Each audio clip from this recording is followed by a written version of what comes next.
1926.757, Open Web Steel Joints. 1926.757, A. General. 1926.757, A.1, except as provided in paragraph A.2 of this section, where steel joists are used in columns are not framed in at least two directions with solid web structural steel members. A steel joist shall be field bolted at the column to provide lateral stability to the column during erection. For the installation of this joist, 1926.757 A1 I through 1926.757 A1 3, a vertical stabilizer plate shall be provided on each column for steel joists. The plate shall be a minimum of 6 inch by 6 inch, 152 mm by 152 mm, and shall extend at least 3 inches, 76 mm, below the bottom chord of the joist with a 13/16 inch, 21 mm, hole to provide an attachment point for guying or plumbing cables. The bottom chords of steel joists at columns shall be stabilized to prevent rotation during erection. Hoisting cables shall not be released until the seat at each end of the steel joist is field bolted, and each end of the bottom cord is restrained by the column stabilizer plate. 1926.757 A2, where constructability does not allow a steel joist to be installed at the column. 1926.757 A2 I, an alternate means of stabilizing joists shall be installed on both sides near the column and shall. 1926.757 A2 I A through 1926.757 A2 I D provide stability equivalent to paragraph A1 of this section. Be designed by a qualified person, be shop installed, and be included in the erection drawings. 1926.757 A2 hoisting cables shall not be released until the seat at each end of the steel joist is field bolted and the joist is stabilized.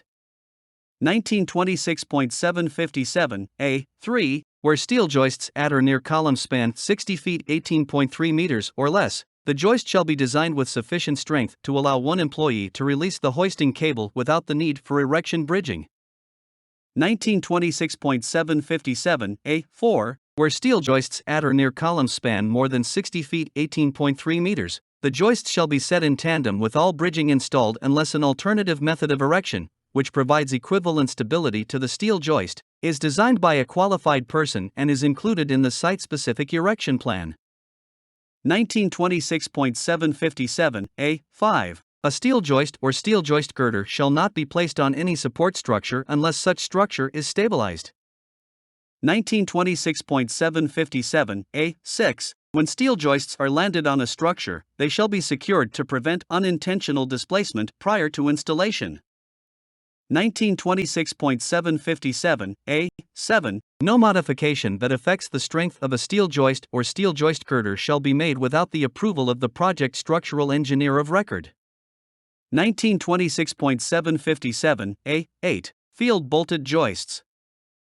1926.757 A8 I, except for steel joists that have been pre-assembled into panels, connections of individual steel joists to steel structures in bays of 40 feet 12.2 meters or more shall be fabricated to allow for field bolting during erection.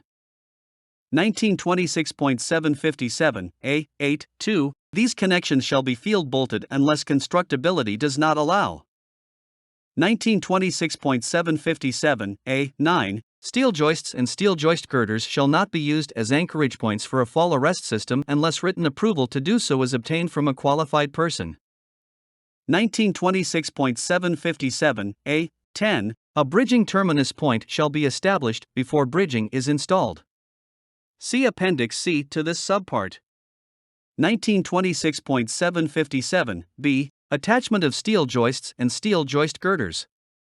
1926.757 B1, each end of K-series steel joists shall be attached to the support structure with a minimum of 2 1/8-inch 3 mm fillet welds 1 inch 25 mm long or with 2 1/2-inch 13 mm bolts, or the equivalent.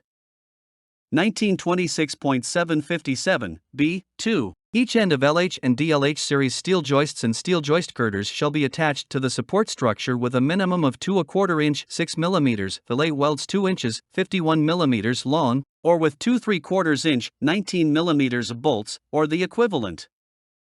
1926.757, B3, except as provided in paragraph B4 of this section, each steel joist shall be attached to the support structure, at least at one end on both sides of the seat, immediately upon placement in the final erection position and before additional joists are placed.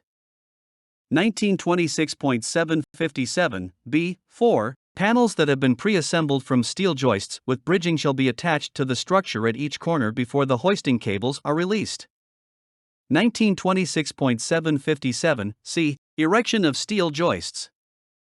1926.757, C1, both sides of the seat of one end of each steel joist that requires bridging under tables A and B shall be attached to the support structure before hoisting cables are released.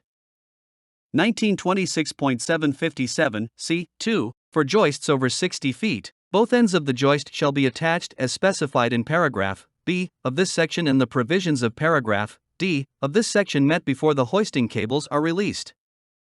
1926.757, C3, on steel joists that do not require erection bridging under tables A and B, only one employee shall be allowed on the joist until all bridging is installed and anchored. Table A erection bridging for short span joists, see Table of OSHA website for full table. 1926.757, C4, employees shall not be allowed on steel joists where the span of the steel joist is equal to or greater than the span shown in Tables A and B except in accordance with Section 1926.757, D. 1926.757, C5, when permanent bridging terminus points cannot be used during erection, additional temporary bridging terminus points are required to provide stability. See Appendix C of this subpart. 1926.757, D. Erection bridging. 1926.757, D1, where the span of the steel joist is equal to or greater than the span shown in Tables A and B, the following shall apply. 1926.757, D1, I, through 1926.757, D1, 3, a row of bolted diagonal erection bridging shall be installed near the midspan of the steel joist. Hoisting cables shall not be released until this bolted diagonal erection bridging is installed and anchored, and no more than one employee shall be allowed on these spans until all other bridging is installed and anchored. 1926.757, D2, where the span of the steel joist is over 60 feet 18.3 meters through 100 feet 30.5 meters, the following shall apply. 1926.757, D2, I, through 1926.757, D2, 4, all rows of bridging shall be bolted diagonal bridging. 2 rows of bolted diagonal erection bridging shall be installed near the third points of the steel joist. Hoisting cables shall not be released until this bolted diagonal erection bridging is installed and anchored, and no more than 2 employees shall be allowed on these spans until all other bridging is installed and anchored. 1926.757, D3, where the span of the steel joist is over 100 feet 30.5 meters through 144 feet 43.9 meters, the following shall apply. 1926.757, D3, I, through 1926.757, D3, 3, all rows of bridging shall be bolted diagonal bridging. Hoisting cables shall not be released until all bridging is installed and anchored, and no more than 2 employees shall be allowed on these spans until all bridging is installed and anchored.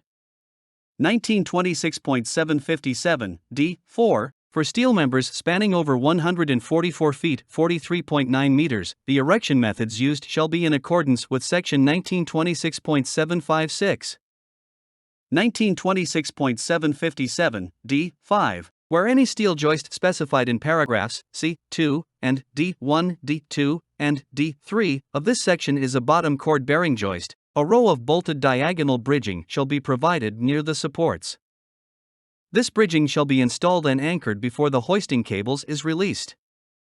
1926.757, D6, when bolted diagonal erection bridging is required by this section, the following shall apply. 1926.757, D6, I, through 1926.757, D6, the bridging shall be indicated on the erection drawing. The erection drawing shall be the exclusive indicator of the proper placement of this bridging. Shop-installed bridging clips, or functional equivalents, shall be used where the bridging bolts to the steel joists. When two pieces of bridging are attached to the steel joist by a common bolt, the nut that secures the first piece of bridging shall not be removed from the bolt for the attachment of the second, and bridging attachments shall not protrude above the top chord of the steel joist. 1926.757 E. Landing and placing loads.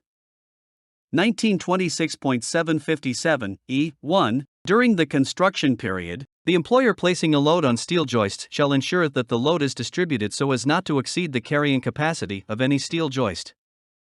1926.757 E2. Except for paragraph E4 of this section, no construction loads are allowed on the steel joists until all bridging is installed and anchored and all joist bearing ends are attached. 1926.757 E3. The weight of a bundle of joist bridging shall not exceed a total of 1,000 pounds, 454 kilograms. A bundle of joist bridging shall be placed on a minimum of 3 steel joists that are secured at one end. The edge of the bridging bundle shall be positioned within 1 foot, 0.30 m of the secured end. 1926.757 E4. No bundle of decking may be placed on steel joists until all bridging has been installed and anchored and all joist bearing ends attached, unless all of the following conditions are met. 1926.757 E4 I through 1926.757 E4 6. The employer has first determined from a qualified person and documented in a site-specific erection plan that the structure or portion of the structure is capable of supporting the load. The bundle of decking is placed on a minimum of 3 steel joists. The joists supporting the bundle of decking are attached at both ends. At least one row of bridging is installed and anchored. The total weight of the bundle of decking does not exceed 4,000 pounds, 1816 kilograms, and placement of the bundle of decking shall be in accordance with paragraph E5 of this section. 1926.757 E5. The edge of the construction load shall be placed within 1 foot, 0.30 m of the bearing surface of the joist end.